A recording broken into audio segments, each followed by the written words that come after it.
Universidad Jan, Conferencia 2. Buenas tardes.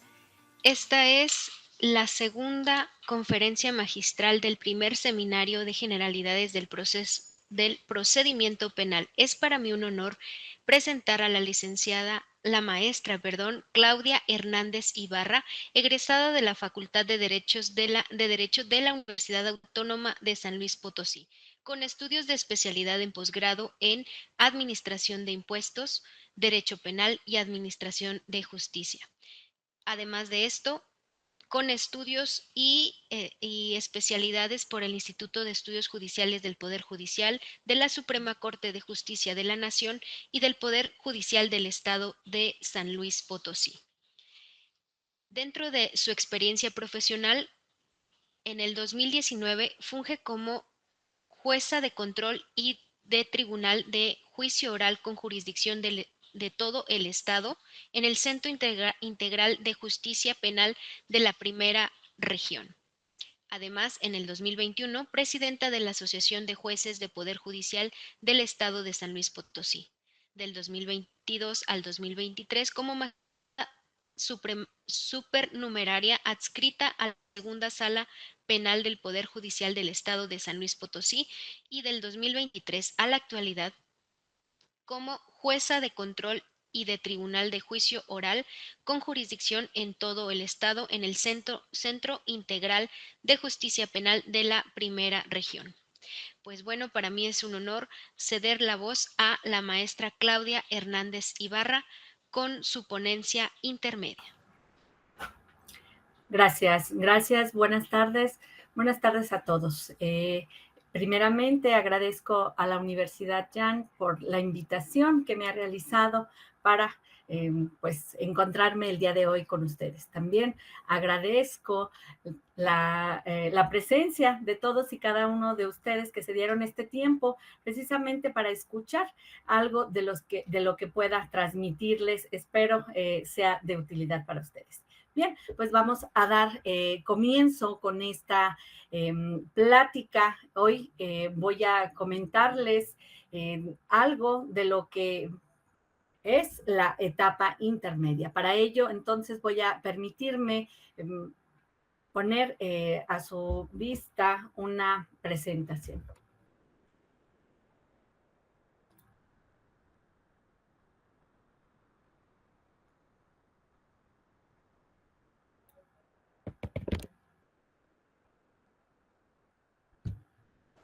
Permítanme.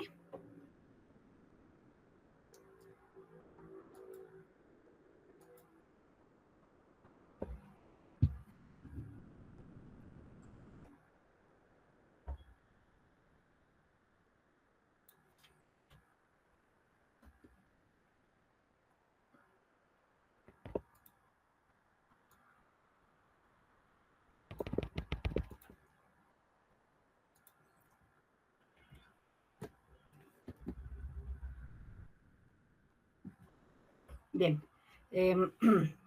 una vez que tienen a la vista esta presentación, vamos a dar inicio con la misma. Primeramente, señalarles que para poder hablar sobre lo que es la etapa intermedia, tenemos que situarnos dentro del procedimiento penal.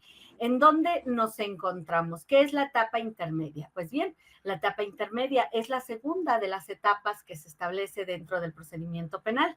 De conformidad con lo que establece el numeral 211 del Código Nacional de Procedimientos Penales, el procedimiento tiene 3 etapas. La primera de ellas es la de investigación, que comprende las fases de investigación inicial, así como de investigación complementaria. De igual forma, sigue con la etapa intermedia o de preparación a juicio, que es la que el día de hoy nos ocupará. La tercera de ellas, pues, es la etapa de juicio. Esta etapa de investigación comienza, como lo señalé, tiene 2 fases, una inicial y una complementaria. La inicial comienza desde la denuncia o querella o su requisito equivalente hasta que el investigado es puesto a disposición del juzgador. ¿Para qué? Para la formulación de la imputación correspondiente. A partir de este momento comienza la etapa de investigación complementaria, en donde pues se lleva a cabo todos los actos hasta llegar al cierre de investigación. Una vez que llegamos al cierre de investigación, comienza entonces nuestra siguiente etapa. Con ese cierre de investigación, el agente fiscal puede realizar diversas actos. En este caso, puede decidir acudir en solicitud de un sobreseimiento. Puede, en su caso, solicitar la acusación, realizar la acusación correspondiente y, en un tercer caso, suspender el procedimiento. Pero tratándose del tópico del día de hoy, vamos a dar por hecho que el agente del Ministerio Público ha optado por presentar la acusación. La etapa intermedia, pues bueno, va a concluir con ese dictado del auto de apertura a juicio oral. La etapa de juicio, por su parte, comienza desde que es recibido por parte del tribunal el auto de apertura a juicio oral y concluye al dictado de la sentencia correspondiente. Bien, entonces vamos a comenzar con esta etapa intermedia. Una vez que nos hemos ubicado dentro del procedimiento y que sabemos, pues precisamente a qué se refiere esta etapa. Primeramente, señalarles que el objeto de la etapa intermedia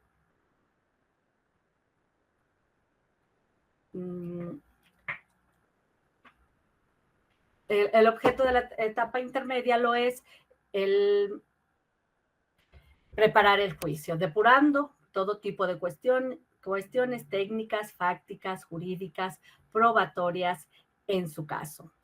Ahora bien, esta etapa intermedia pues consta de dos fases, una fase escrita y una fase oral. Esta fase escrita pues comienza con la acusación, la cual, va comenzando con la acusación y comprende todos los actos previos a que se da esa audiencia intermedia. Después, una vez que concluye esta fase escrita, pues continuamos con la fase oral, que es donde se celebra esa audiencia intermedia. ¿Para qué? Para concluir con ese auto de apertura a juicio oral. Como hablamos de que la fase escrita comienza con ese contenido del escrito, con ese escrito de acusación, vamos a verificar cuál es el contenido que debe de establecerse dentro del mismo. Ese contenido del escrito de acusación, pues lo va a hacer que, primero, la individualización del acusado o de su defensor.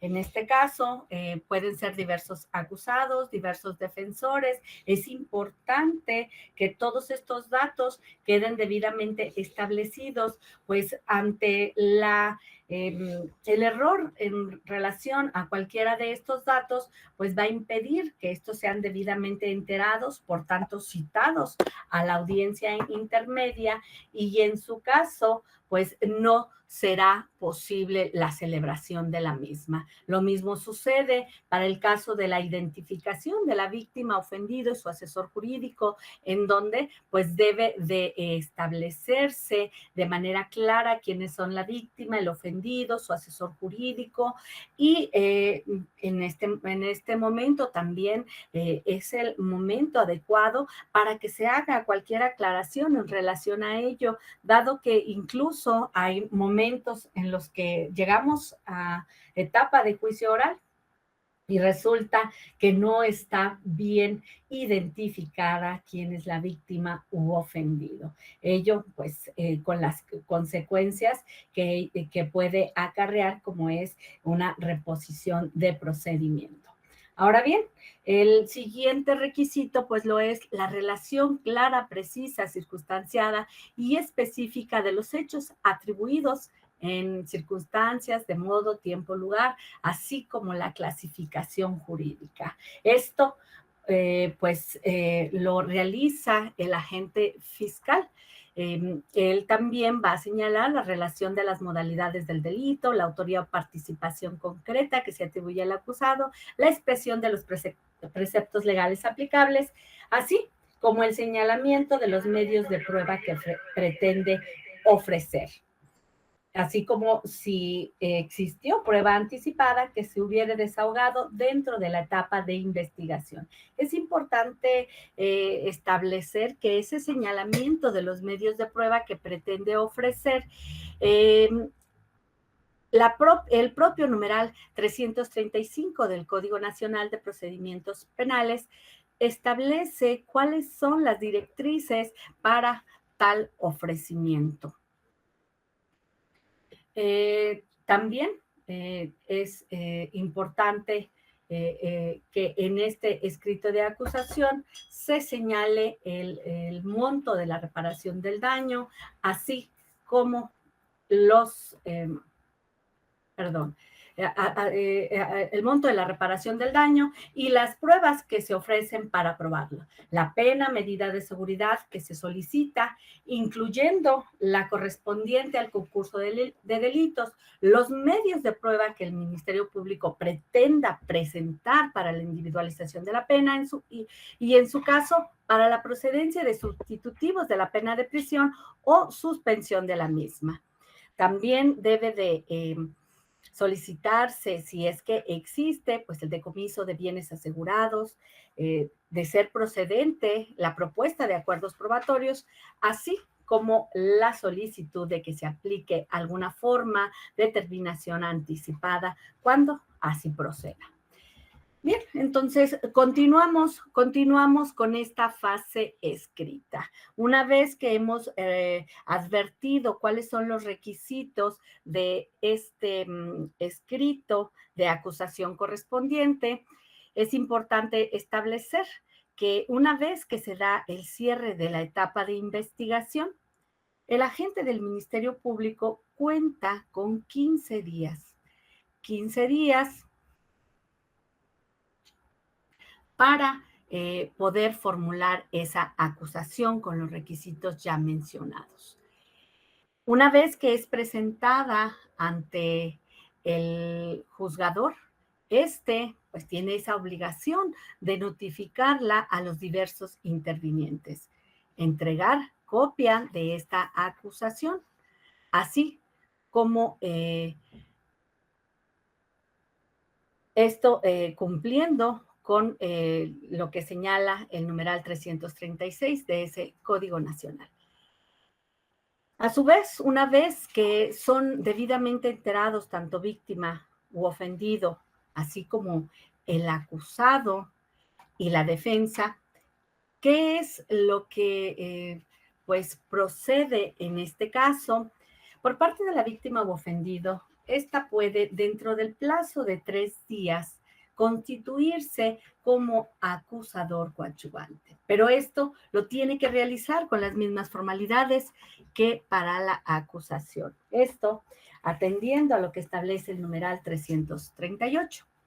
Sin embargo, es preciso señalar que esta circunstancia en relación a que la víctima u ofendido podrá, como lo establece ese 338, es pues algo que realizará si lo considera pertinente o, en su caso, omitirá. ¿Cuándo o cuál es la razón por la que puede omitir constituirse como acusador coadyuvante? He de señalar que si la víctima u ofendido considera que la acusación se encuentra debidamente presentada, se encuentra correcta, no existe error, no existe corrección que realizar, incluso las pruebas que considera pues ha ofertado el agente del Ministerio Público van a servir para poder acreditar el hecho, acreditar que este hecho se encuadre dentro de la clasificación jurídica, acreditar esa responsabilidad, por ende, un fallo condenatorio que venga a cumplir con los fines del proceso, como son esclarecer el hecho, que el culpable no quede impune, que el responsable del delito pues se sancione y además se le repare el daño. Entonces, el acusador coadyuvante puede omitir esa circunstancia. Sin embargo, si él considera que existen errores y que además puede complementar esa acusación, es en el momento en que hará uso de ese derecho. Es por ello que podrá realizar las las cuatro acciones que señala ese numeral 338 del Código Nacional de Procedimientos Penales. ¿Cuáles son estas? Pues la primera, constituirse como coadyuvante en el proceso. La segunda, señalar los vicios formales de la acusación y, como lo indiqué, pues solicitar su corrección. Además, puede ofrecer medios de prueba que estime necesarios para complementar esa acusación del Ministerio Público, por lo cual todo esto debe notificársele al acusado y a su defensor. También puede solicitar el pago de la reparación del daño y cuantificar su monto. Bien, pues una vez que han transcurrido estos 3 días y ya sea que se haya abstenido de hacer manifestación alguna o en su caso se haya constituido como acusador coadyuvante, empieza a correr el plazo que tiene el acusado y su defensa para dar contestación a la acusación correspondiente.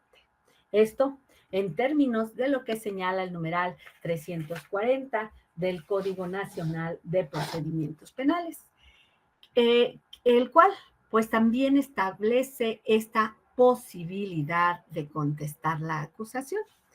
Y bien, ¿por qué? Porque no existe esa obligación, sino más bien esa posibilidad de dar contestación a la acusación, porque puede existir las mismas circunstancias, es decir, advertir que no existe pues manifestación alguna en cuanto a error, en cuanto a omisión.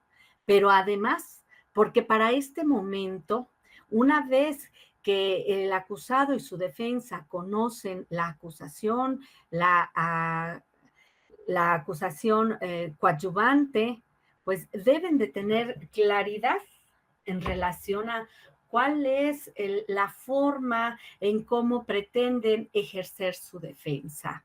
Es decir, si será una defensa pasiva o una defensa activa.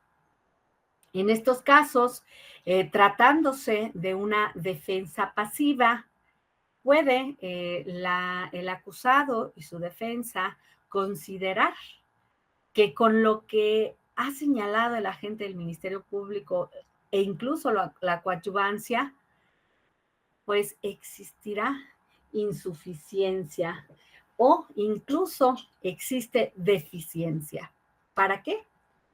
Pues para concretar los elementos del tipo penal, para permitir reconstruir el hecho ante el juzgador del tribunal.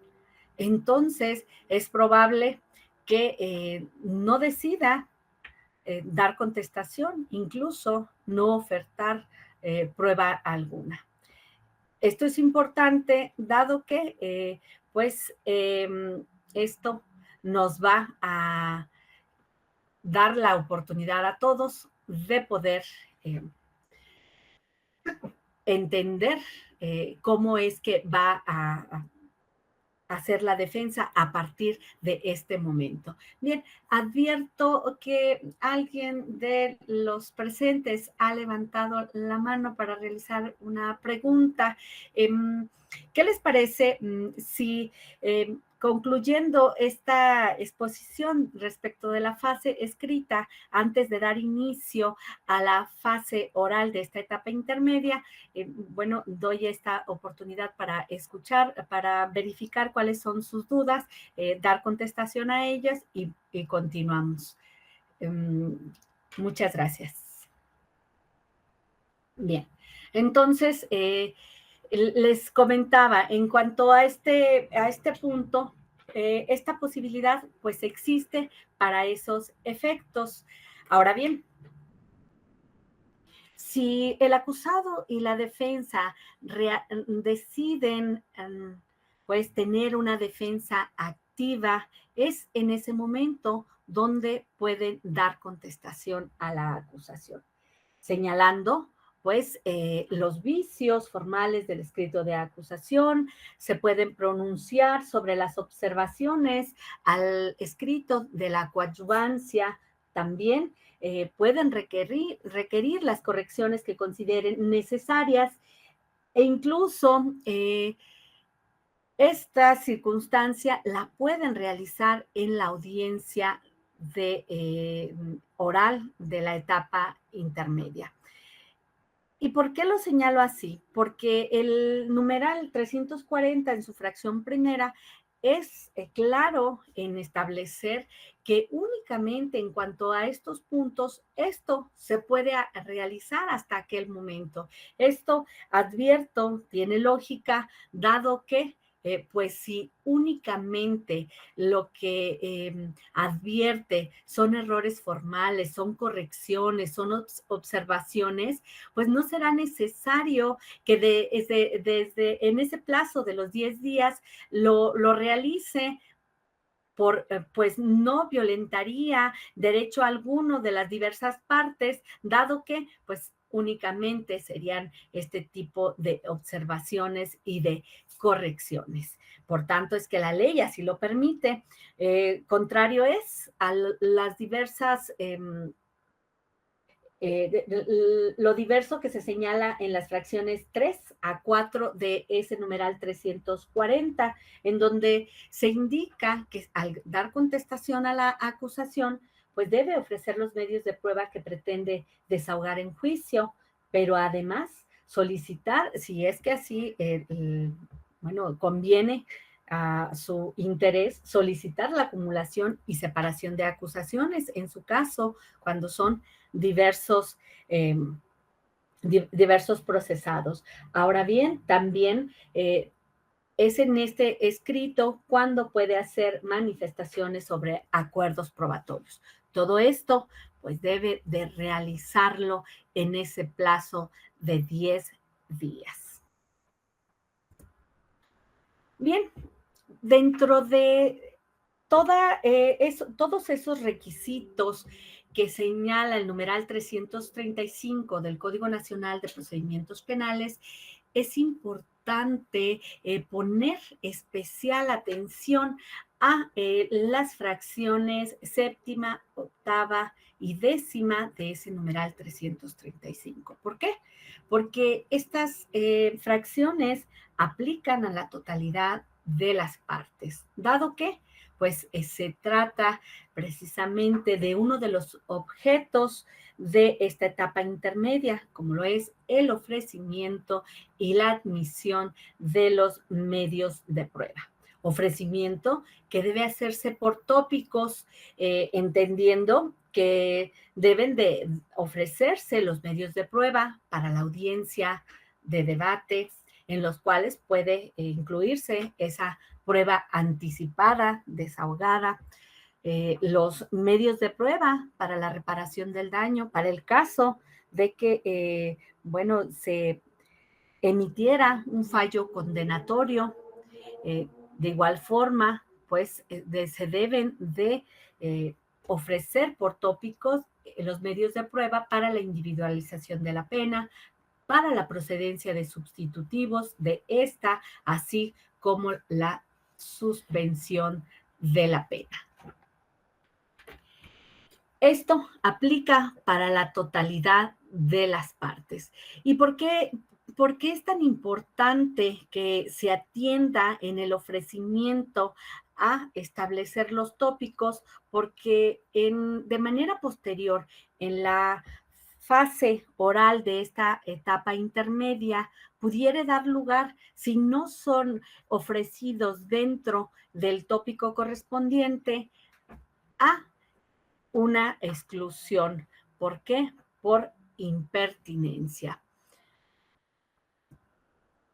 Para el ofrecimiento es importante tener en consideración, primeramente, el derecho de las partes a ofrecer todos los medios de prueba que consideren pertinentes para establecer sus pretensiones.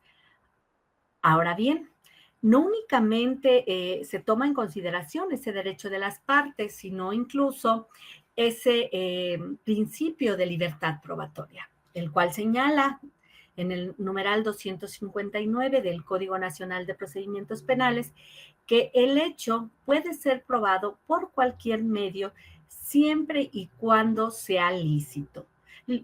¿Cuándo se considera que existe esa licitud probatoria? De conformidad con lo que señala el numeral 263 del Código Nacional de Procedimientos Penales, pues se señala que aquellos datos y medios de prueba se consideran lícitos cuando son obtenidos, producidos y reproducidos lícitamente, pero también cuando son admitidos y desahogados en términos de lo que señala el propio Código Nacional de Procedimientos Penales.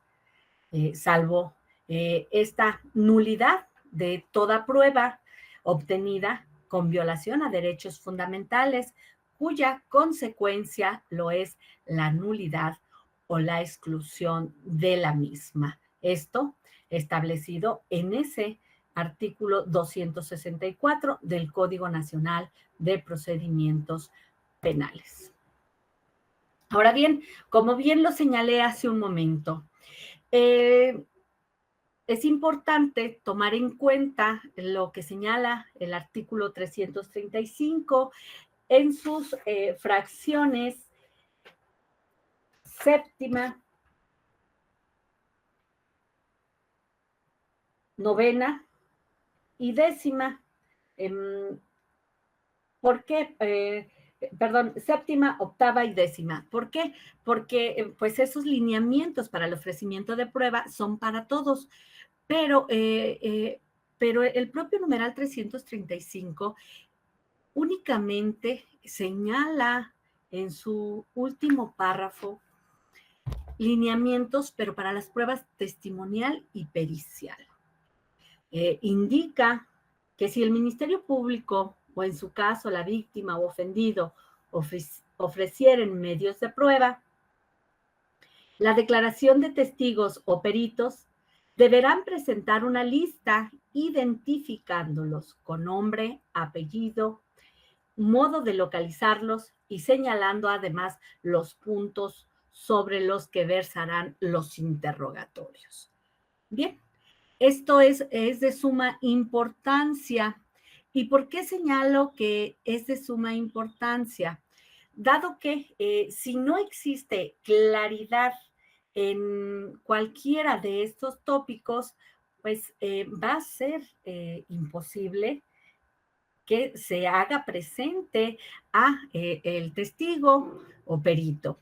Pero además, no únicamente eso, pudiera salvarse en audiencia de debate con alguna aclaración, pudiera salvarse con alguna solicitud de presentación, con otro tipo de cosas. Lo que no puede salvarse, pues, son esos puntos sobre los que se interrogará. Es importante que desde este momento, al ofertar la prueba, exista claridad en esos puntos sobre los que se va a interrogar o sobre los que versará el interrogatorio. Pues se puede correr el riesgo que ante una excesiva precisión,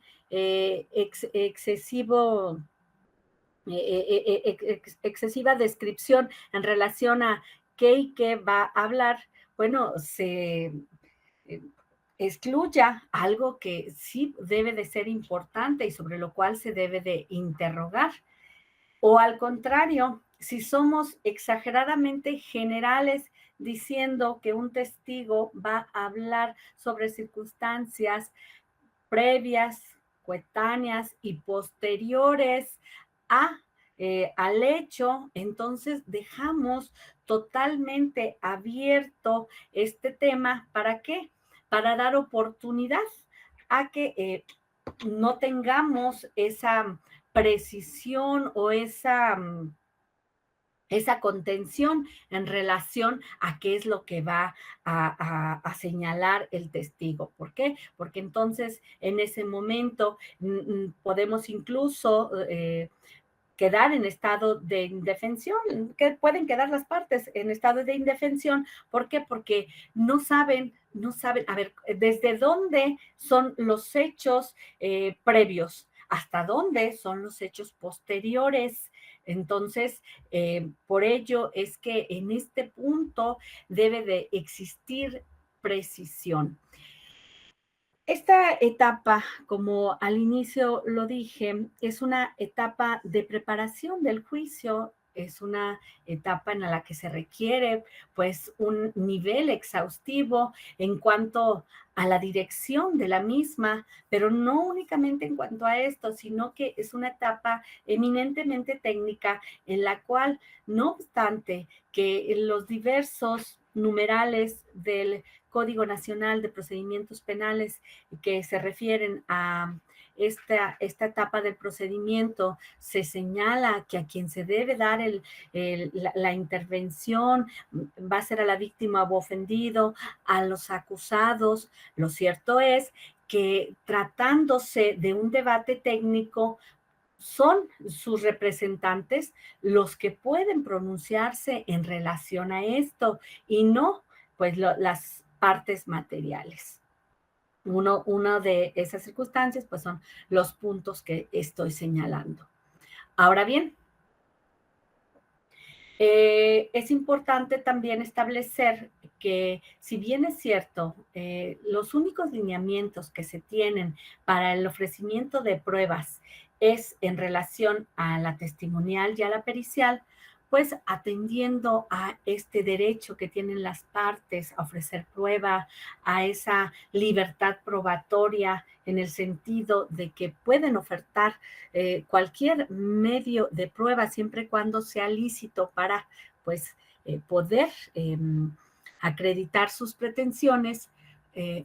Lo cierto es que entonces pueden ofertar documentales, prueba material, evidencia ilustrativa, cualquier otro medio de prueba que sirva para sus fines.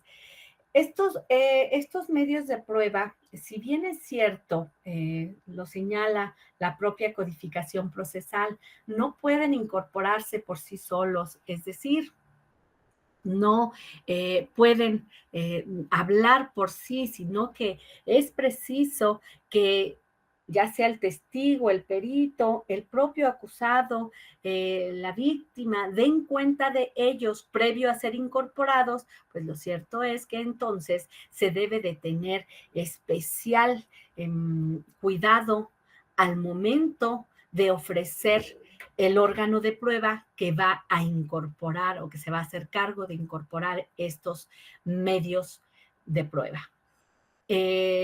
Sucede en la mayoría de las ocasiones que se señala, que se ofrece el testimonio del aperito. ¿Quién?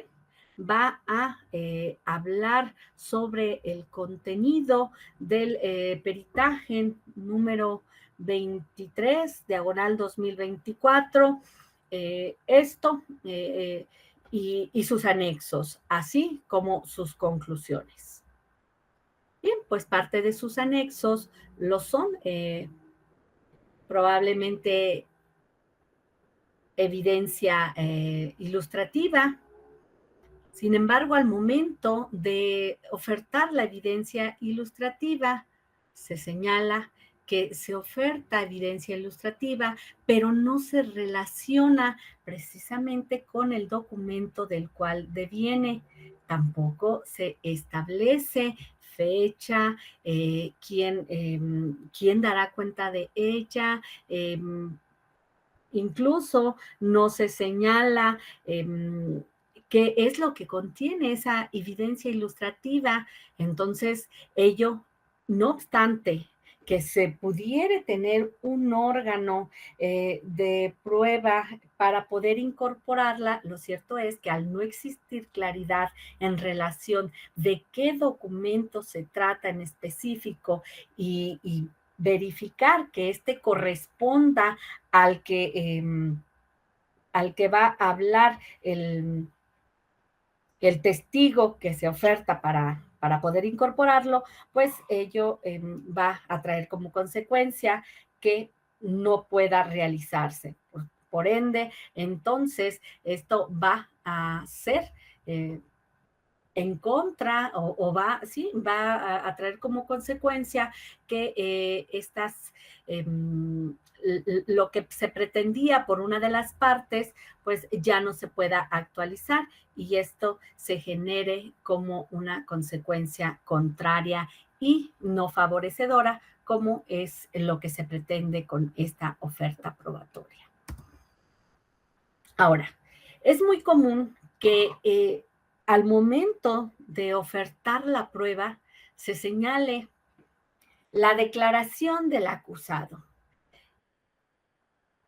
Es preciso aclarar que la declaración del acusado es un derecho, no es una prueba, no debe de ser incorporado como prueba. Por tanto, omitan ofrecerla como prueba. Si bien es cierto, el acusado puede rendir su declaración y en ese momento incorporar algún documento, alguna evidencia material, alguna evidencia ilustrativa, pues lo cierto es que esto puede hacerlo sin ser ofertado como órgano de prueba. Ahora bien, una vez que se han señalado que se ha señalado la oferta probatoria por la totalidad de las partes, si es que así lo consideran procedente, pues vamos a verificar como un acto previo a esa audiencia intermedia y como parte de esa fase escrita, el descubrimiento probatorio. Es decir, esa obligación que tienen las partes de darse a conocer los medios de prueba que pretenden ofrecer. ¿Desde cuándo? ¿Desde cuándo se realiza este descubrimiento probatorio? Bien, este se encuentra regulado de conformidad con lo que señalan los numerales 337, 338 y 340 del Código Nacional de Procedimientos Penales. El Ministerio Público, como parte de este descubrimiento probatorio, debe dar oportunidad de acceso a la carpeta de investigación. Pero no únicamente esa oportunidad, sino incluso debe de entregar la copia correspondiente de esa carpeta. Bien,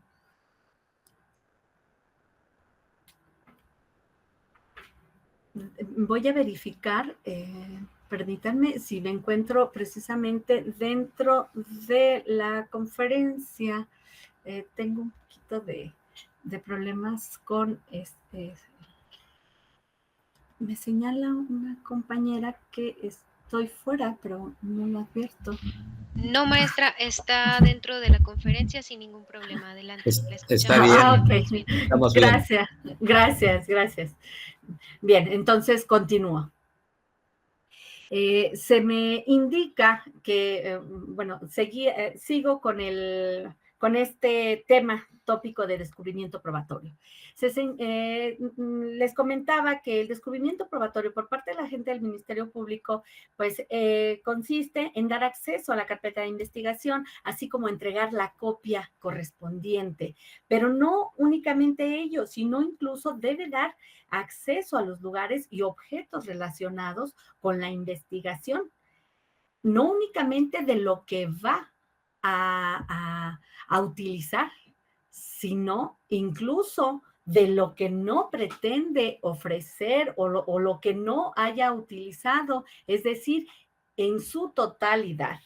Se señala en este caso, pues que el agente del Ministerio Público, pues debe atender a este principio de objetividad y lealtad, que por ello debe de presentar, pues, todo, todo lo que tenga dentro de la carpeta de investigación. Sin embargo, pues es claro que si existen datos, existen actos que no le sirven para establecer el hecho, su teoría, pues no lo va a realizar, pero pues queda a salvo el derecho de la defensa del acusado para poder tener acceso y pues, hacer uso de los mismos. Ahora bien, en cuanto a la coadyuvancia, ¿cuándo debe de hacerlo el acusador coadyuvante? Pues el acusador coadyuvante debe de hacerlo dentro de, si hace uso de ese derecho a ofrecer prueba,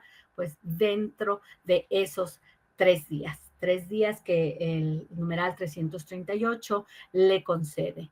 Esto, pues haciendo lo del conocimiento del agente del Ministerio Público y también de la defensa. Ahora, en cuanto a la defensa, ¿cuándo es cuando la defensa debe de entregar o debe de realizar este descubrimiento probatorio? Pues esto lo debe de realizar en ese plazo de los 10 días que establece el numeral 340 del Código Nacional de Procedimientos Penales. Debe dar copia de los registros que va a ofrecer, así como de las evidencias dar acceso a las evidencias que pretende ofertar. Aquí existe una excepción que se encuentra establecida en el numeral 337 del Código Nacional de Procedimientos Penales. ¿Cuál es esa excepción? La excepción radica en que en relación a la prueba pericial, esta incluso puede descubrirse o el informe puede entregarse 3 días antes de la audiencia intermedia, salvo que se justifique que no cuenta con esos informes y en su caso, pues también puede el acusado y su defensa solicitar previo a la audiencia o en la misma audiencia que se le permita más tiempo para preparar ese descubrimiento probatorio. Esto en un plazo razonable y justificado para ello. He de señalar que esta excepción, pues muchos consideran que pudiera tratarse de una violación a la igualdad procesal que tienen las partes, pues no habría razón por la cual pues la defensa no exhiba o no realice el descubrimiento probatorio dentro de ese plazo de 10 días que el numeral 340 le permite. Sin embargo, pues esta disposición se encuentra vigente, esta disposición puede atender precisamente a ese derecho de defensa que pues en todo momento permea dentro del procedimiento. Entonces, una vez que se cumple con este descubrimiento probatorio, pues nos hemos concluido con esa fase escrita de la etapa intermedia. Para ello, entonces, me permito presentarles esta diapositiva donde, pues, de manera resumida, se señala cómo es que a partir del cierre de la etapa de investigación, viene ese pronunciamiento por parte de la gente del Ministerio Público, donde, entre otros, puede formular la acusación correspondiente. De manera posterior, el juez de control, una vez que acuerda la acusación correspondiente, notifica a los diversos intervinientes, es decir, víctima u ofendido, asesor jurídico, así como acusado y defensa. Y es en ese momento cuando dentro de los 3 días la víctima u ofendido se puede constituir como acusador coadyuvante. De manera posterior, el acusado dentro de los 10 días posteriores a fenecer este plazo puede optar por dar contestación a la acusación. Y una vez que se cumple con todos los actos previos a esa fase oral de la etapa intermedia, pues se va a proceder a llevar a cabo esta audiencia intermedia. Bien, entonces en este momento voy a dar oportunidad a que se me señalen las dudas que se tuvieran antes de iniciar con la siguiente fase. Nada más, permítanme, déjenme, me salgo de la presentación. Ok, maestra, tenemos una mano levantada. Gerardo, ¿le escuchamos? Adelante.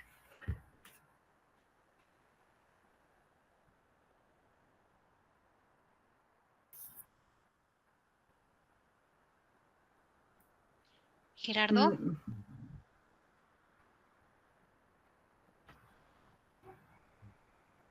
Ok, damos la voz a Sofía Elizabeth. Adelante.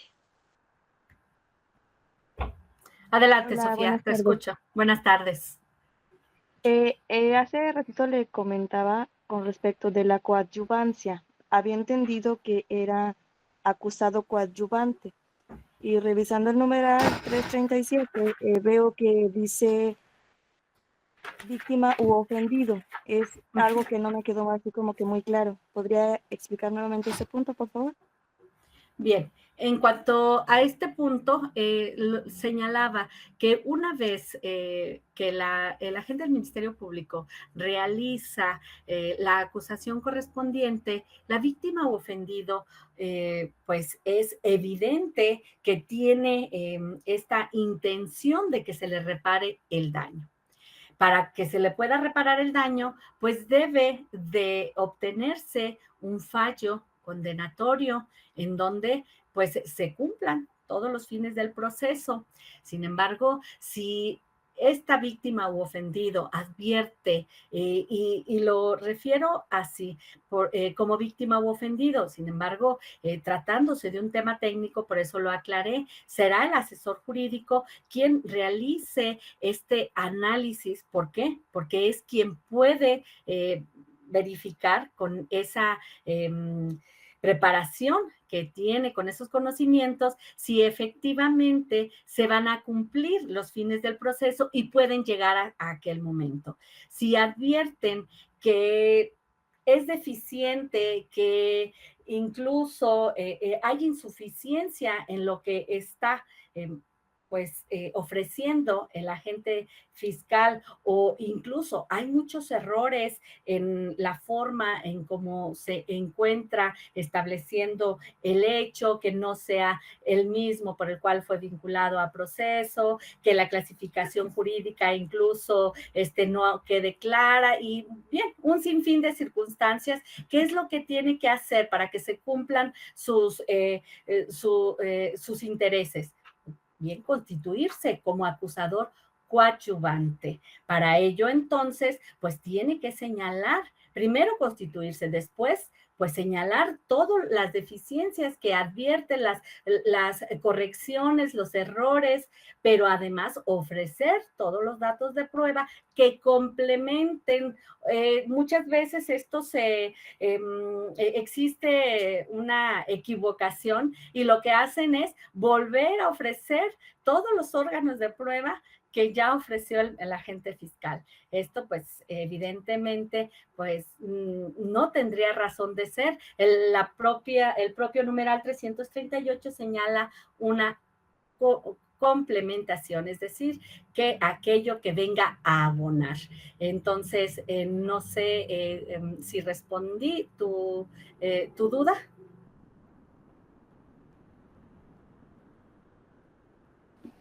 Sí, muchas gracias.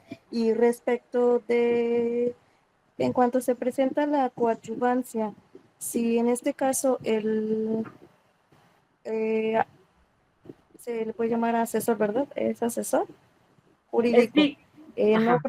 No presenta las pruebas que esté ofreciendo, en este caso el acusador coadyuvante, ¿qué puede pasar o qué se tendría cómo se podría proceder?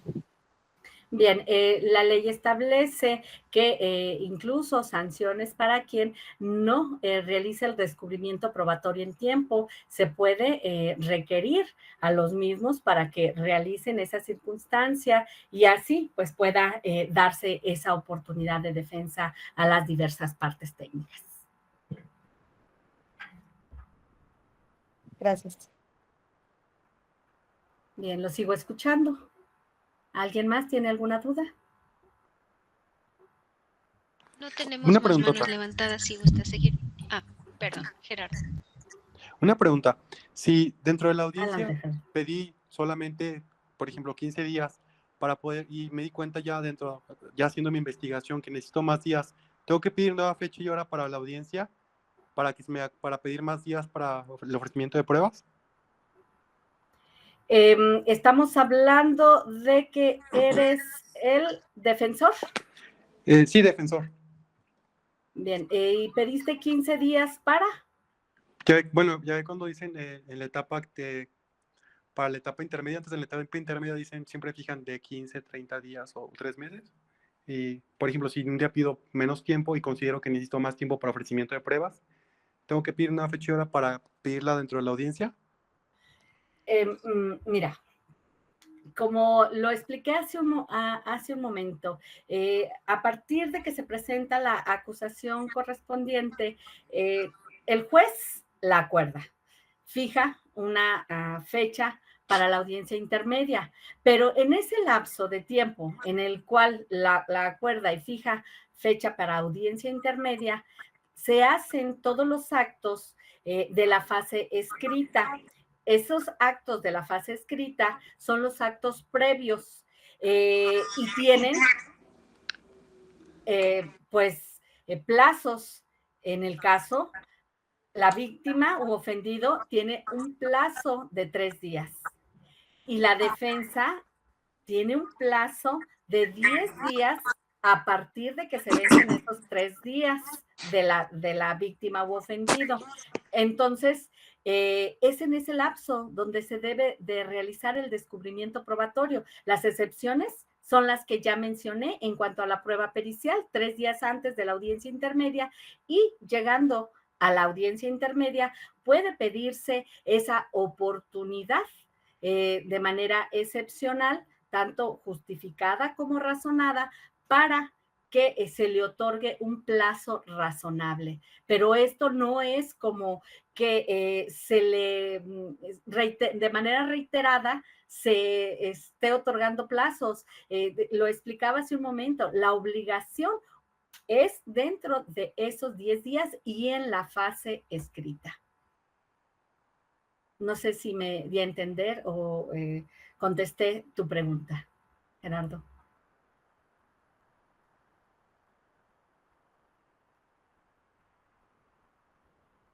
Bien, pues ya no. Sí, muchas gracias, perdón. Es que el micrófono lo apago de repente.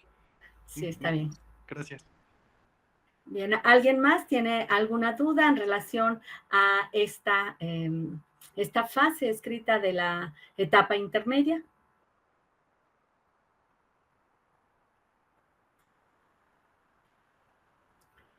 Creo que Bien, ya no tenemos más manitas. Adelante, maestra. ok, Cardenara. Entonces, vamos a dar continuidad. Por favor.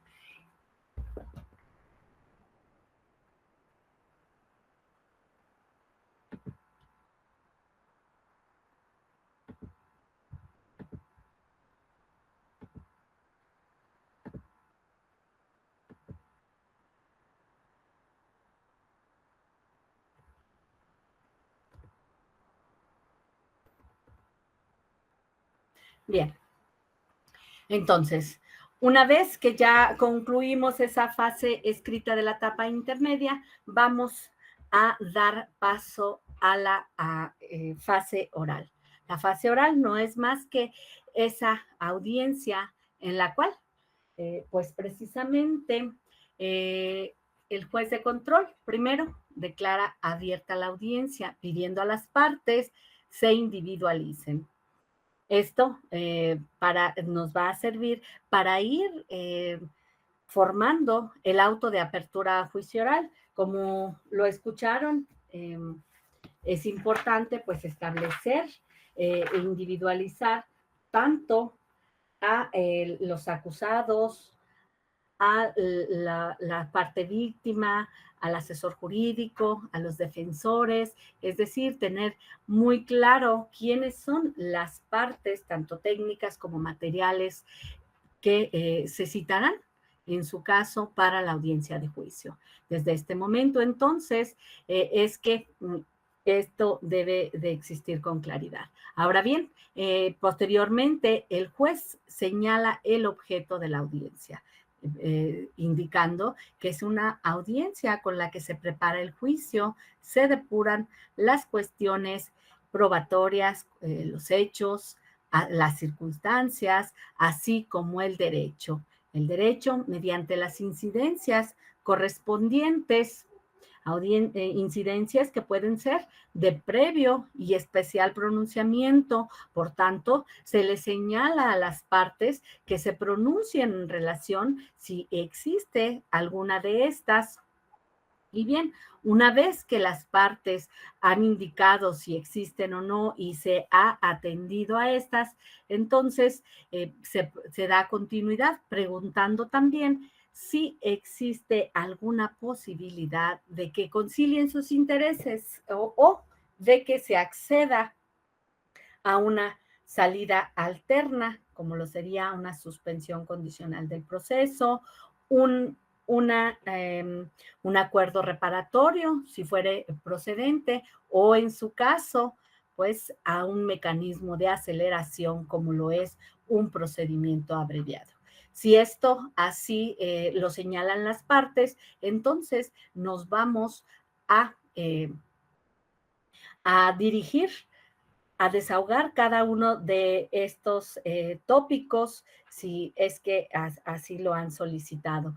Es así entonces como ya no se llevará a cabo esa audiencia de oralidad para dictar el auto de apertura juicio oral, sino más bien para atender esa salida alterna o mecanismo de aceleración. Bien, si esto no acontece y las partes señalan que no es su deseo en ninguna de estas circunstancias, se procede a conceder el uso de la voz al agente del Ministerio Público. ¿Para qué? Para que haga una exposición resumida, concreta, de su escrito de acusación, señalando los hechos, materia de la acusación, la clasificación jurídica que otorga los mismos, la forma de intervención, la modalidad de la naturaleza de la conducta, es decir, si es dolosa, si es de culposa.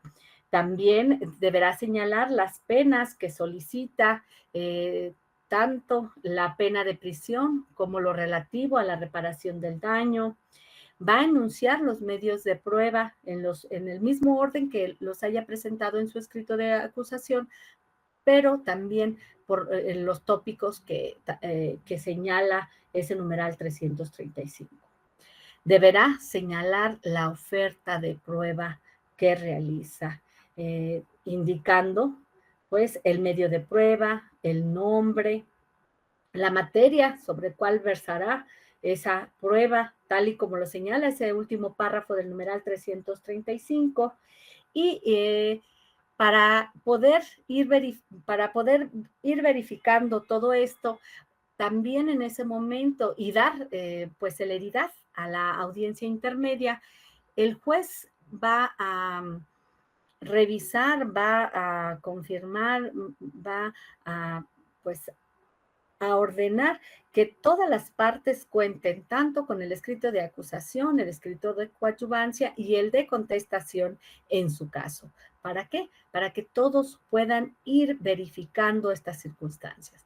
Además, es en este momento cuando la fiscalía, si de manera de mutuo propio advierte algún error en su exposición, en su escrito, pues lo va a evidenciar. ¿Para qué? Para que las partes de manera posterior puedan pronunciarse. Una vez que ha hecho esa circunstancia, entonces nos dirigiremos, el juez se dirigirá al acusador coadyuvante.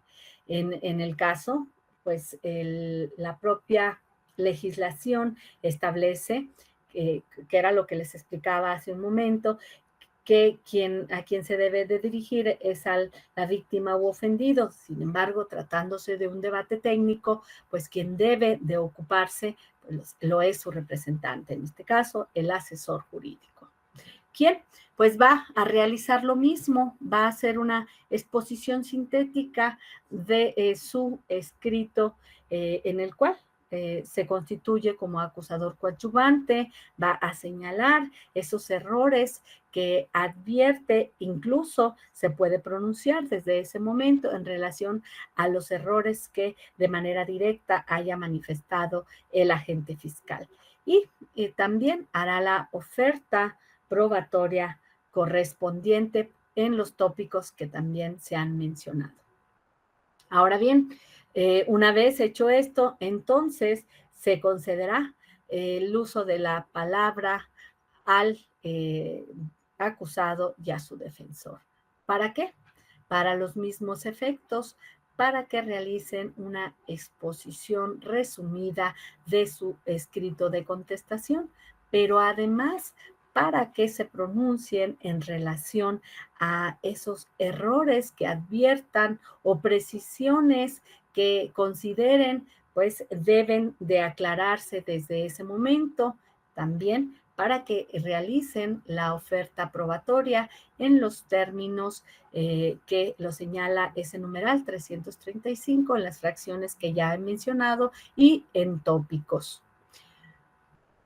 Una vez que se ha hecho esta circunstancia, pues bien, deberán pronunciarse en relación a correcciones.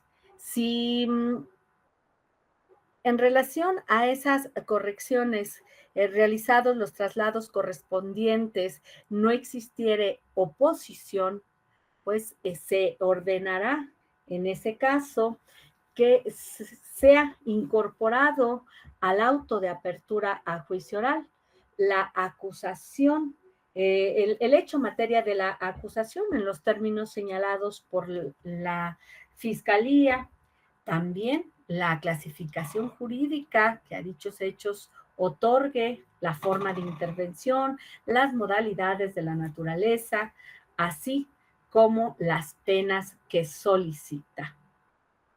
Realizado esto, entonces vamos a dar continuidad y vamos a continuar con la depuración de la prueba. En ese sentido, ¿cómo es que señala el Código nacional que deben de depurarse la prueba? Pues primero con los acuerdos probatorios correspondientes. Estos acuerdos probatorios pues deben celebrarse entre las partes. ¿Respecto de qué? De hechos y sus circunstancias. Estos acuerdos probatorios deben de ser únicamente en cuanto a hechos y sus circunstancias. En este caso, si se decide,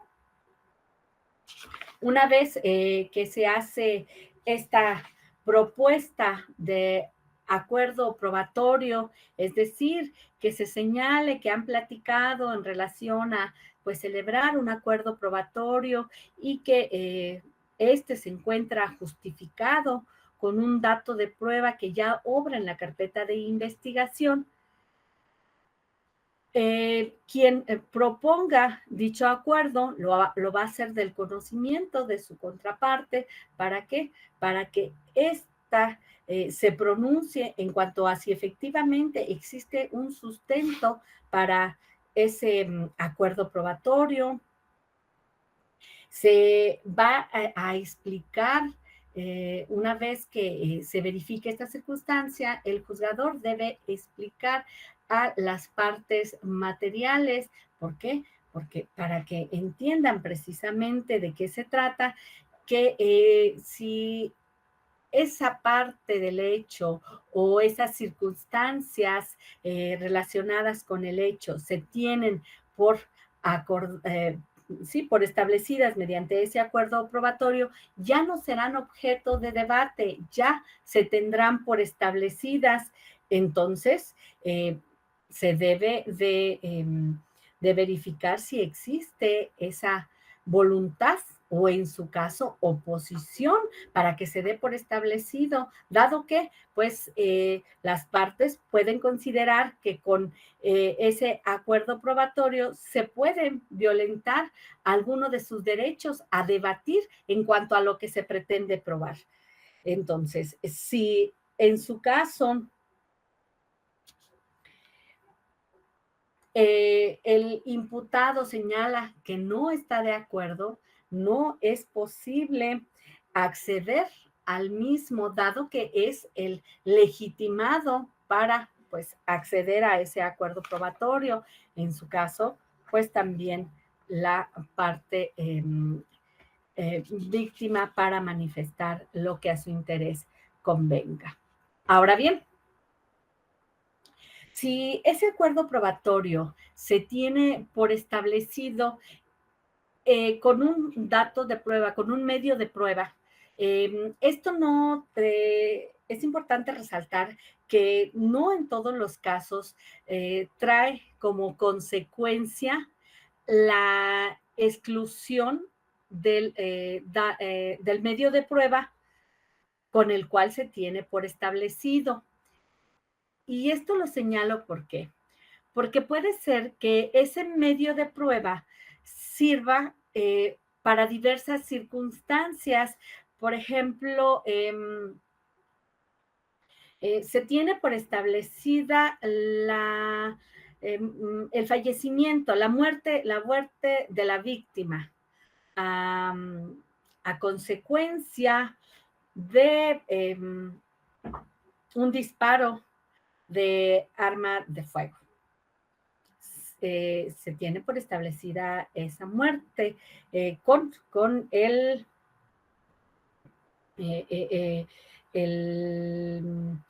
dictamen de necropsia correspondiente. Ahora bien, ese dictamen de necropsia únicamente nos sirve para establecer esa circunstancia. Puede ser que incluso junto con otros medios de prueba, sirvan para establecer otra parte de los hechos que se pretenden acreditar en audiencia de juicio, y no necesariamente tiene que excluirse, sino únicamente establecerse que con ese medio de prueba ha quedado justificado el acuerdo probatorio, que este acuerdo ya no será objeto de debate, pero no consecuentemente viene a tener como necesario la exclusión del medio de prueba. En algunos casos, esto sí puede acontecer cuando ese medio de prueba únicamente sirve para establecer esa parte del hecho o de la circunstancia que, pues,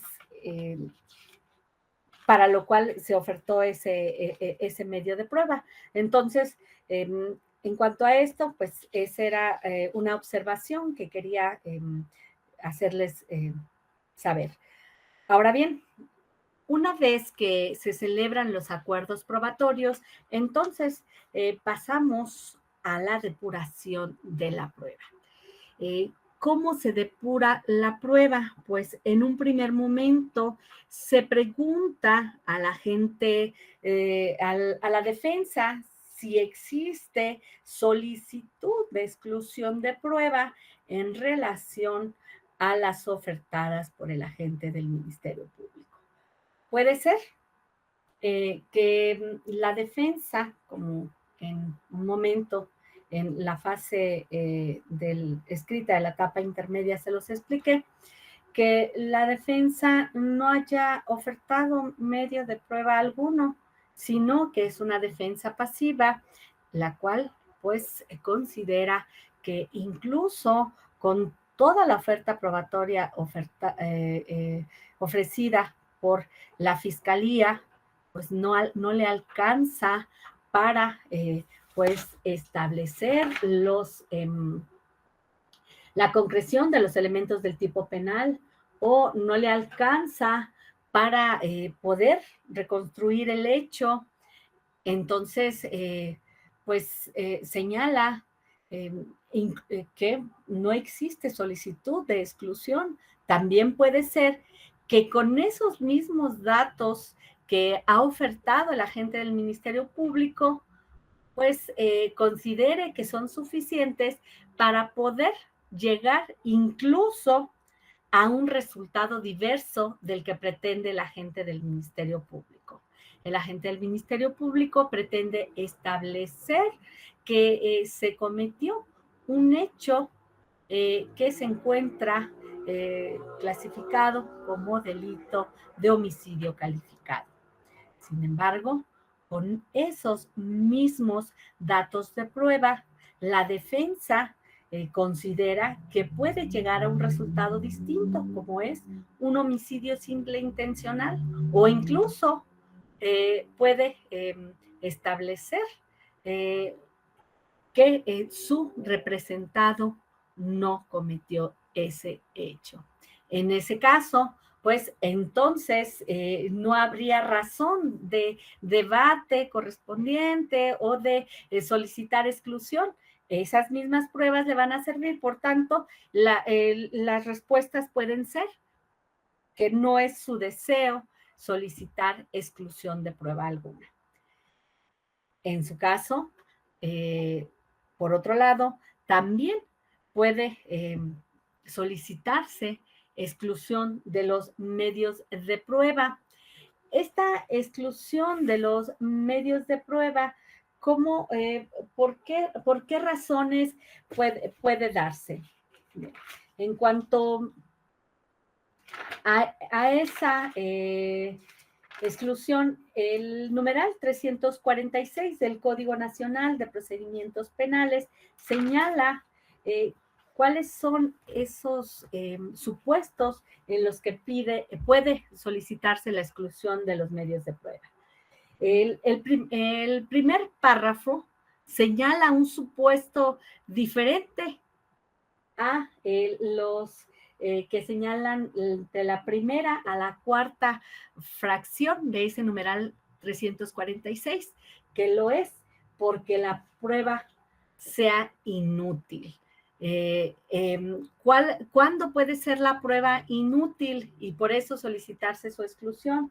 Cuando sí tiene relación con los hechos que se pretenden debatir, llevar a audiencia de juicio, pero que no ayuda a pues esclarecer el hecho. ¿Por qué? Porque la prueba viene viciada desde su origen, porque no hay claridad, porque incluso esa prueba ni siquiera se alcanza, tratándose, por ejemplo, de un video, de una fotografía, o sea, ni siquiera es clara, no es visible, no se advierte nada. Bien, muchas pruebas pueden resultar inútiles y se puede solicitar desde ese momento pues, su exclusión. Entonces, ahora vamos con los siguientes tópicos de exclusión, como lo son cuando el medio de prueba se ofrezca para generar efectos dilatorios. ¿Cuándo se considera que puede generar efectos dilatorios? Cuando sea sobreabundante, impertinente o innecesaria. La sobreabundancia es clara, viene de querer establecer un mismo punto del hecho con diversos medios de prueba. En el caso, pues la propia Codificación Nacional Procesal no establece cuándo se pueden considerar sobreabundantes, hasta cuándo, 2, 3, 4, 5, no lo sabemos. Sin embargo, la de la voz consideraría de manera razonable que un hecho puede probarse con 2 órganos de prueba. Entonces, 2 medios de prueba, por tanto, ya 3 o 4 podrían considerarse sobreabundantes. Esta opinión puede variar de conformidad con el juzgador que se encuentre atendiendo esta audiencia, toda vez que, insisto, esto no está establecido con claridad dentro del Código Nacional de Procedimientos Penales. Considero también que debe de atenderse en las circunstancias especiales que rodean al hecho, porque,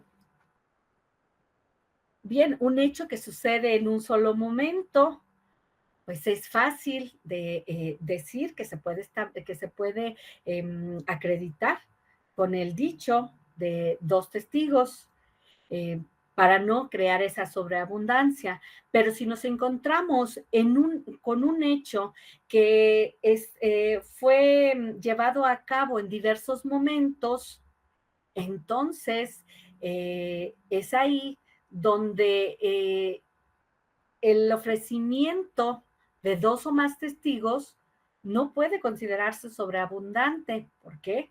Porque si bien es para establecer un mismo hecho, son para establecer diversos momentos del mismo. Entonces, siempre hay que poner mucha atención en relación a estos tópicos de exclusión. La impertinencia, pues deriva precisamente de si tiene relación con los hechos que se pretenden llevar a juicio.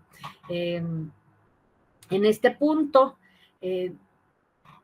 es importante hacer una precisión, pues es claro cuando se tiene la teoría del caso de la fiscalía, establecer si existe pertinencia o no de cierto órgano, de cierto medio de prueba.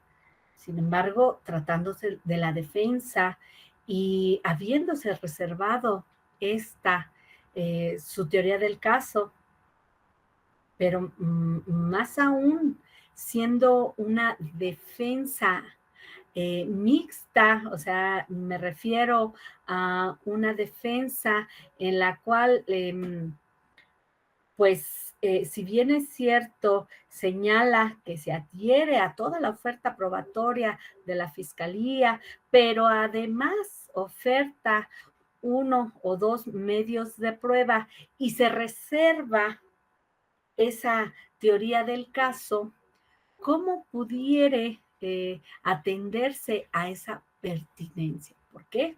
Porque entonces no sabemos qué es lo que pretende establecer con esos órganos de prueba. Es decir, si atiende precisamente a causas de atipicidad o causas de extinción de la acción penal dentro de su teoría.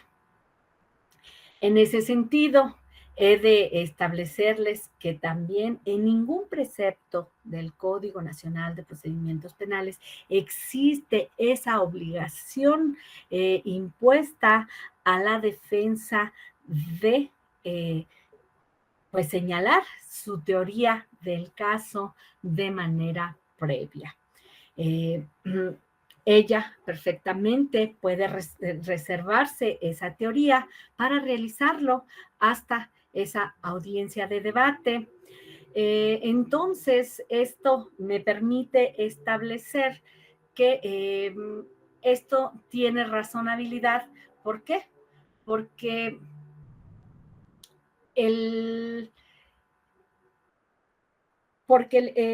debemos de atender a ese principio, a ese derecho, mejor dicho, con el que cuenta todo acusado de presumirse inocente hasta que no se demuestre lo contrario, es decir, a esa presunción de inocencia. Quisiera pensar que si en su caso se establece una teoría, el tribunal de enjuiciamiento, desde el momento en que recepciona ese auto de apertura a juicio oral, pues ya y da lectura al mismo, pues ya se encuentra realizando una hipótesis en relación a lo que puede advertir o en relación a lo que va a recibir. Entonces,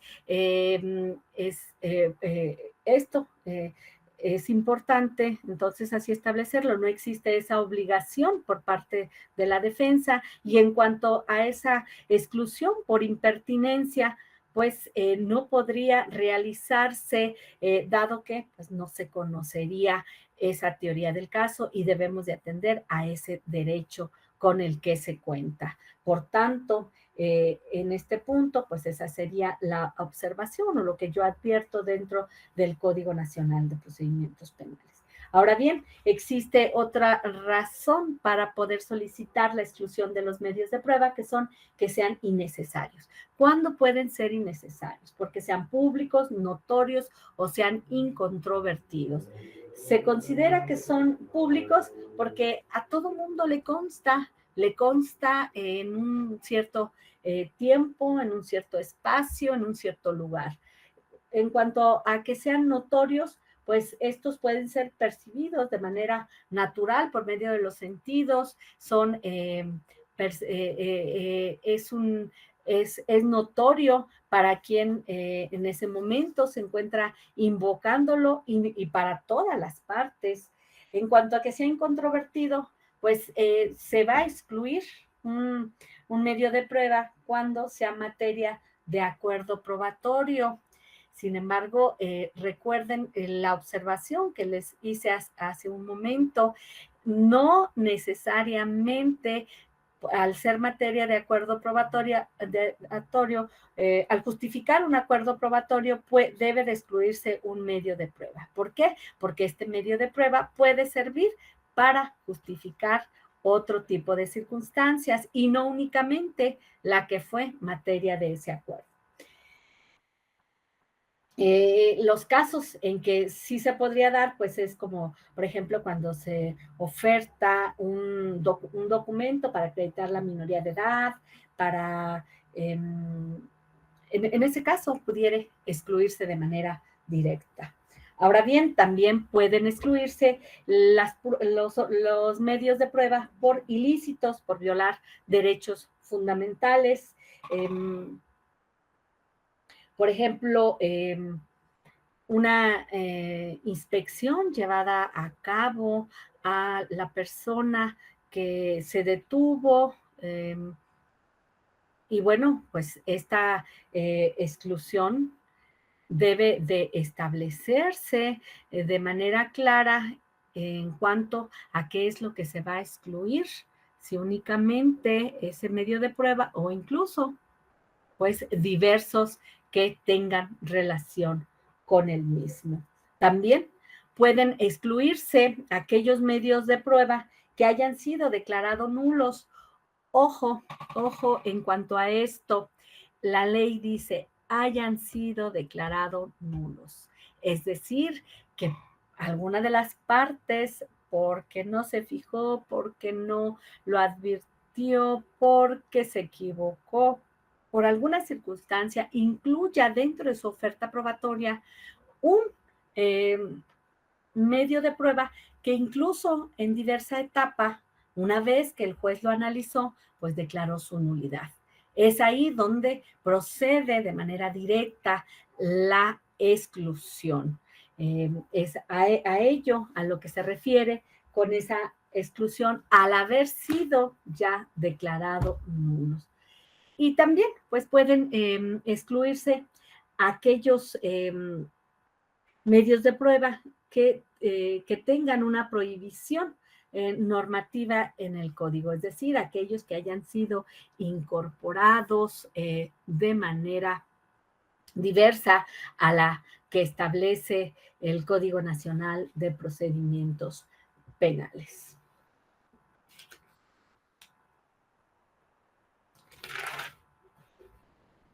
Bien, en cuanto a esta exclusión de los medios de prueba, una vez que se ha llevado a que se hace la solicitud por alguna de las causas que ya he mencionado, pues se debe de correr el traslado correspondiente, hacer el debate correspondiente y resuelto todas las solicitudes de exclusión, ya sea a favor o en contra, pues con esto es que se da por concluido el debate en cuanto a ese tópico.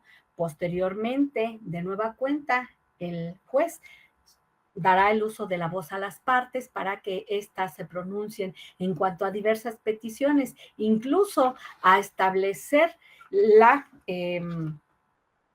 medida cautelar a la que se encuentra sujeto el imputado, el acusado a ese momento, desde cuándo, si existen recursos pendientes de resolver, si es procedente remitir el auto de apertura a juicio oral al tribunal de enjuiciamiento o en su caso lo conducente sería reservarlo. Todo este tipo de cosas es en ese último momento donde se deben de atender. Incluso es en ese momento donde se debe de atender esa necesidad de incorporar al auto de apertura a juicio oral la prueba anticipada. ¿Por qué? Por subsistir las razones que dieron como consecuencia pues su desahogo.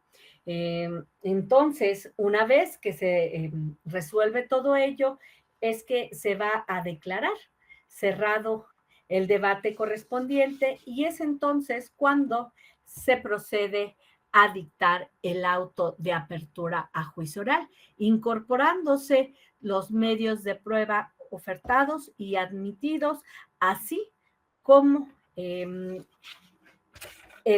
tribunal que va a conocer de ese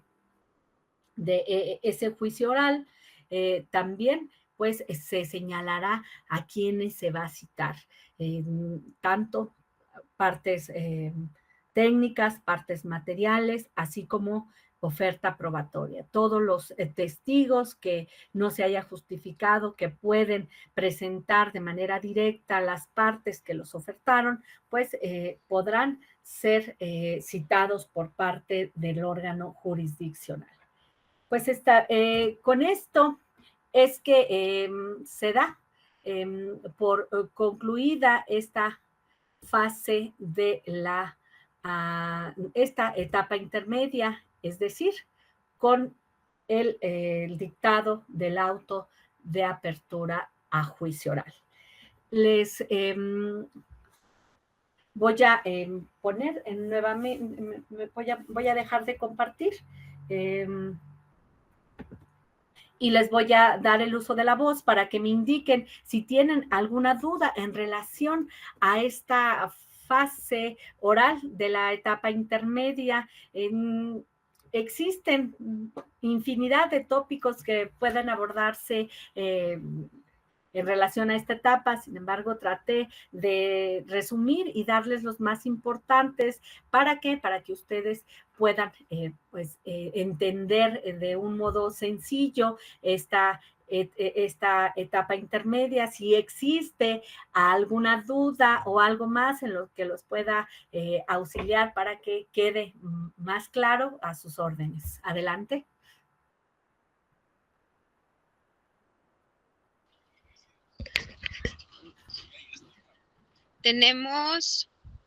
No tenemos manita levantada, maestra. Si gusta continuar. Bien. Aquí he visto Eduardo. Eduardo, ¿tienes alguna pregunta? Adelante.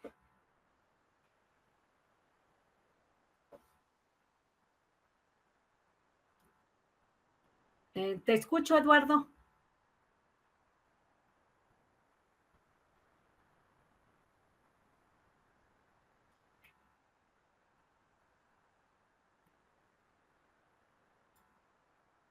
Bien, aquí advierto que se encuentra con la mano levantada Gerardo. Gerardo, ¿cuál es tu duda?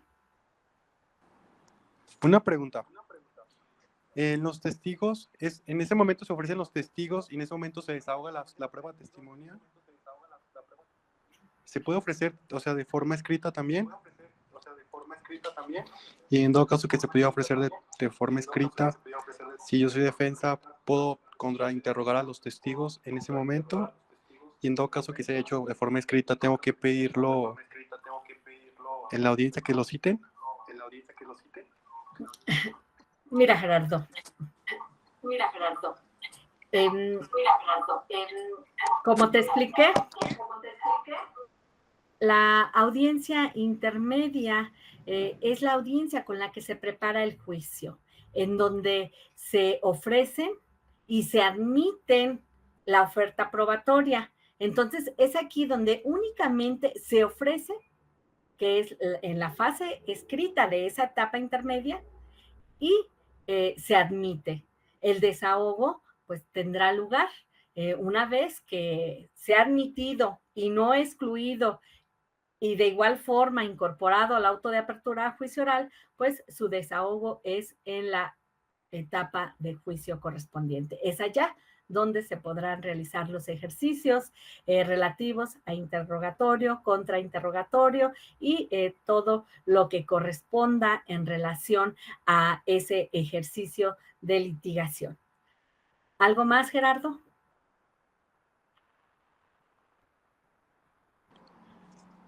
Creo que no, creo que sí es todo.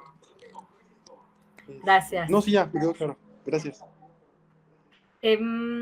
Hace un momento pidió el uso de la voz una persona que indicó que no se escuchó. ¿Quiere hacer el uso de la voz, el primero de ellos?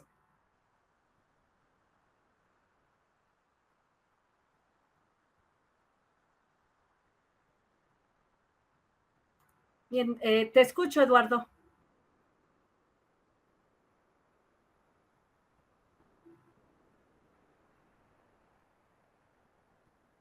También está Beatriz Bautista, si gusta tomar la palabra.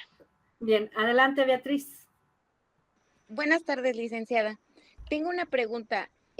¿Cuánto tiempo en días o en horas el procedimiento abreviado difiere del procedimiento normal?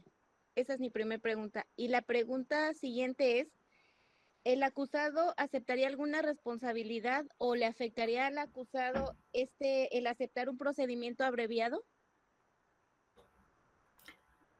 Bien, en cuanto a tu pregunta, como bien lo señala el procedimiento abreviado es un mecanismo de aceleración.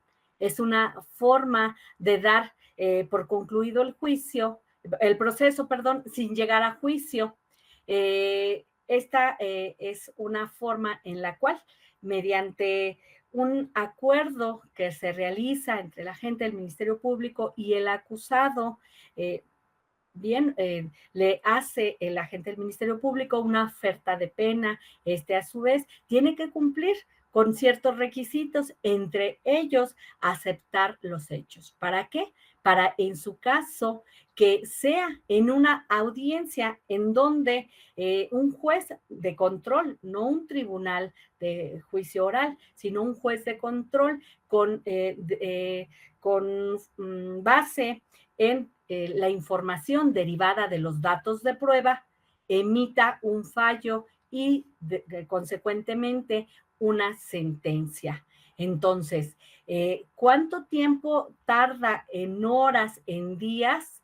No sabría decirte, pero si en el momento en que se inicie la audiencia intermedia o incluso desde el momento en que se da esta oportunidad procesal dentro del procedimiento, se hace esa solicitud y se cuenta con todos los insumos correspondientes, porque para solicitar un procedimiento abreviado se debe de contar con ciertos insumos, entre ellos, pues, el pago de la reparación del daño, también la autorización por parte del fiscal general, ello, entre otros insumos, esos, pues, lleva tiempo el poderlos tener disponibles. Entonces, si llegamos a etapa intermedia y tú ya cuentas con esos insumos, pero además es deseo de tu representado acceder y se encuentran la totalidad de las partes, o en su caso de no encontrarse, si se encontraban notificadas, si se les apercibió que aún y cuando no asistieran se iba a llevar esa audiencia, esta audiencia puede celebrarse y sería en ese momento cuando le dicte el fallo o la sentencia correspondiente. Entonces, pues es evidente que el tiempo se reduce pues considerablemente. En cuanto a tu diversa pregunta, no recuerdo, ¿me recuerdas, por favor? Sí, era que si el acusado aceptaba la responsabilidad y sí, ya, o sea, ahora me percato que no es más que, no es quien tenga la razón, sino que es un convenio en donde ambas partes ya están, pues, estableciendo un convenio, unas limitantes en donde ambos salgan, pues, en cierto modo favorecidos. Así es. Ah, ok. Muchas gracias, licenciada. Sí, ¿alguien más? Tenemos a Zoraida Morales, adelante. Adelante, Zoraida. Gracias, buenas noches, licenciada. Mi Buenas pregunta noches. es, una vez que se llega a la etapa intermedia y se le concede al imputado la liberación inmediata, ¿cuánto tiempo tarda en que el imputado debe pagar el daño reparatorio? A ver, en la etapa intermedia se le concede la liberación. ¿Por qué razón se le concedería la liberación si está detenido? Se le concede por, primero que nada, porque fue por un hecho de tránsito. Y dentro del hecho de tránsito hubo varias víctimas, y dentro de las víctimas hubo un homicidio, se consideró un homicidio culposo. Uh-huh. Y esta persona se encuentra en libertad, llega a la etapa En intermedia. libertad condicional, sí. Llega a la etapa intermedia y tú quieres saber cuándo tendría que pagar el daño. Sí, ¿cuándo tendría que pagar? Porque él dejó en garantía las escrituras de una casa. Bien, en este punto, nada más señalar, si accede a algún mecanismo de aceleración, como sería un procedimiento abreviado, pues la respuesta está dada. Sería en el momento en que acceda al procedimiento abreviado. No hubo un procedimiento abreviado. Pero si no es así y quiere acceder a un mecanismo de aceleración, a una salida alterna, como lo es una suspensión condicional, o un acuerdo reparatorio dentro de, al iniciar esa audiencia intermedia, pues también puede ser en ese momento. Pero si no accede a ninguna de estas formas de dar por concluido el proceso, eso va a ser hasta que se dicte el fallo correspondiente, que evidentemente tendrá que ser condenatorio para que proceda en su caso a dar cumplimiento con el pago de la reparación del daño. Antes, si no accede a ninguna de estas salidas o mecanismos de aceleración o no se dicta el fallo correspondiente, no encontraría cuál sería el momento o no existiría un momento para poder hacer ese pago de reparación de daño.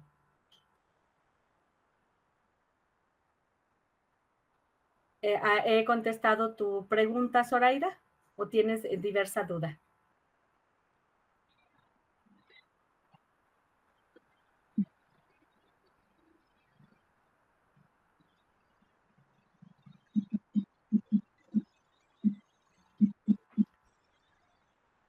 No se escucha.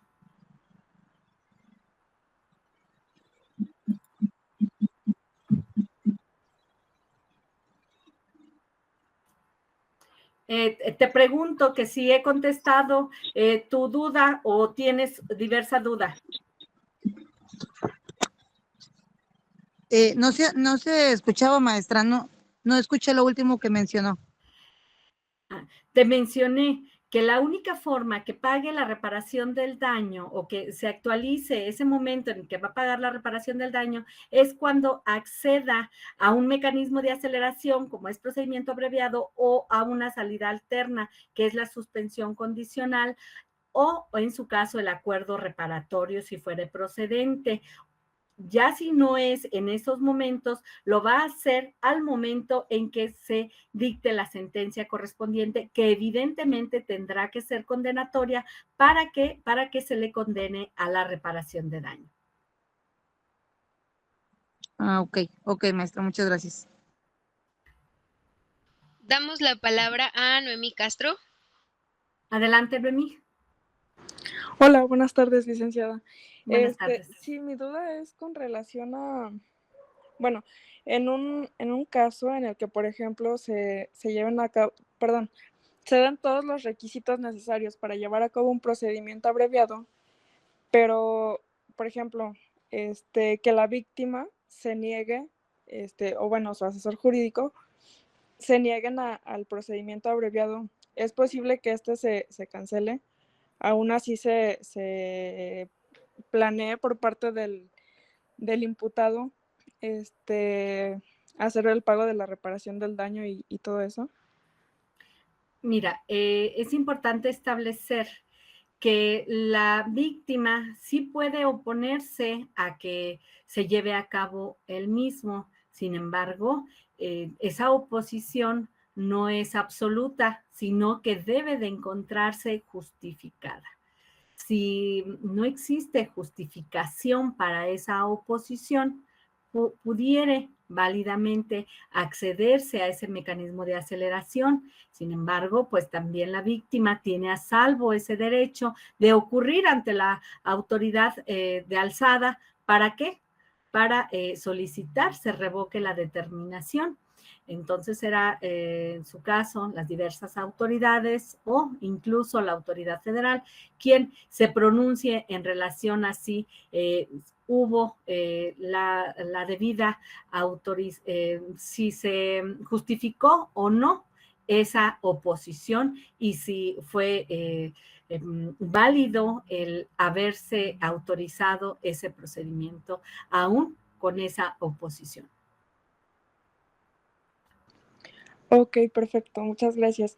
Y bueno, otra suposición con relación a que, por ejemplo, se planea llevar un procedimiento abreviado, pero la víctima, bueno, no sé, ¿verdad? Ya no hay forma de contactarla para hacerle el pago de la reparación del daño. ¿Aún así se puede llevar a cabo el procedimiento abreviado?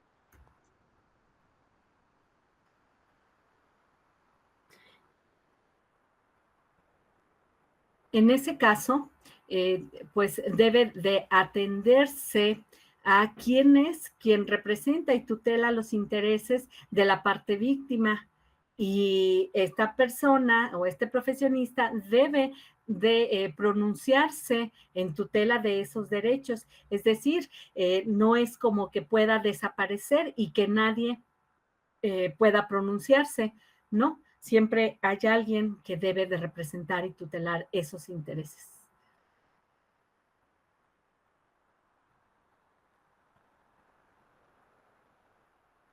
Ok, muchas gracias. ¿Alguien más? Tenemos a Sofía Elizabeth. Adelante. Permítanme. Permítanme.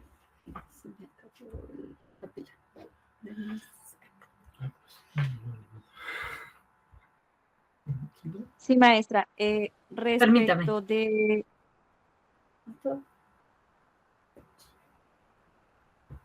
¿De alguno de los dos? ¿De los dos? ¿Alguno, o sea, alguno de los dos? ¿No? ¿No tienes que hablar? ¿Aún me escuchan? Bueno. Sí, aún se escucha. Ah, ok. La escucho nuevamente. Es que traía los audífonos y como que ya no logré escucharlos. Adelante.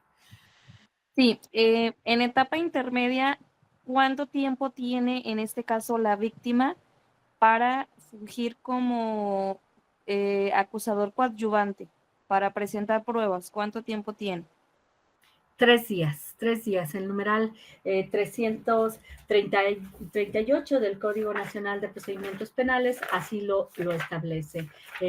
Una vez que se ha hecho conocedora de la acusación correspondiente, pues dentro del plazo de 3 días debe de señalar si se constituye como coadyuvante o no. Esto es en cuanto se hace la formulación de acusación. En cuanto se le notifica la acusación. Gracias. ¿Alguien más? Maestra, yo creo que seguimos adelante porque son 7:50. Bien. ¿Sí? En cuanto a la exposición, esta ha concluido. Únicamente, pues, hasta este momento, únicamente dar gracias a todos ustedes por encontrarse pues, presentes en esta conferencia. De igual forma, gracias a la Universidad Jan, que me ha invitado a compartir un poco de lo que día a día pues, nos encontramos aprendiendo dentro de esta labor. Quisiera pues atender todas y cada una de las dudas que tienen ustedes. Sin embargo, pues es un tema, sí, complicado, es un tema que no es fácil, es una audiencia que pues requiere de cuestiones más técnicas que cualquier otra de las que se llevan dentro del proceso y por tanto pues el tiempo pues es poco para poder transmitirles todo lo que se pudiera dentro de estos tópicos, pero sin embargo si es posible en otro momento pues podré encontrarme con ustedes y atender diverso tópico que les interese. Muchas gracias. Agradecemos de antemano, maestra, un placer y de verdad agradecemos a todos y cada uno de los asistentes a esta conferencia, segunda conferencia magistral del seminario. Les pedimos de favor, si gustan, poner las preguntas que se tienen en el chat de la videollamada para hacerlas llegar a nuestra conferencista y darles respuesta. Les agradecemos a todos y esperamos que tengan una bonita noche. Los esperamos el siguiente jueves a las 6 de la tarde con la tercera conferencia magistral. Gracias. Muchas gracias. Buenas tardes a todos. Hasta pronto. Muchas gracias, maestra. Buenas noches. Muchas gracias, maestra. Excelente ponencia. Nos dejó muy buen aprendizaje. Muchas gracias. Saludos a todos. Buenas noches. Muchas gracias, Lick. Hasta luego. Gracias, hasta luego. Muchas gracias. Buenas tardes. Muchas gracias, maestra. Hasta luego, buenas tardes. Buenas tardes, maestra, gracias. Buenas tardes.